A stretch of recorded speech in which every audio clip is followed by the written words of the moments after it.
voice so tender that calls to full surrender. I can no longer disobey. I've made the great decision. My eyes have caught the vision. When the missionaries came from abroad, first and foremost, they were entering into a completely new culture and they did not know the language. So to communicate with the people, they could not do it directly. They had to attract them through different means.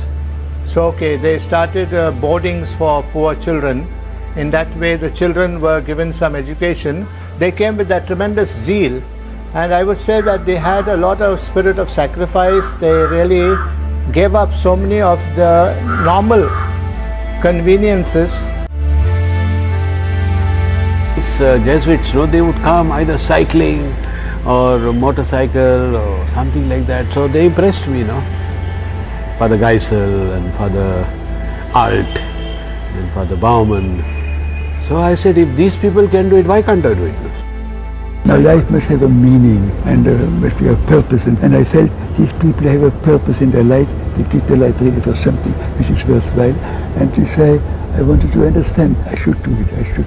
So it came quite suddenly. I decided and never regretted it. It was Father Stapner. He came from Austria, and his work and the dedication of the other Jesuits in that school motivated me, and since then always had a desire to become a Jesuit.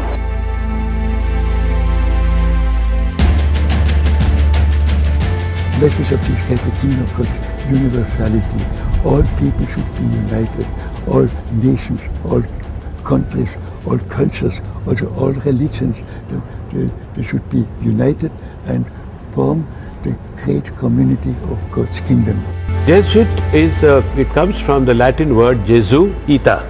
Ita means like Jesus. The spiritual exercises or the retreat is really supposed to be the very core of our spirituality. We have to discern the will of God. Every project we take or every action that we have, it should be inspired by the Holy Spirit. So they should be, suppose 4 of us are working, we must sit together and pray and ask for the light of the Holy Spirit. Right from the beginning of the society, it was the exercises that dynamized the first members of the society to tremendous apostolate throughout Europe and then into the missions in Asia and so on. We are not here to please everybody or please myself, but we are here to do what the Lord wants. So therefore that openness is required, and what St. Ignatius demands is the readiness to do the will of God.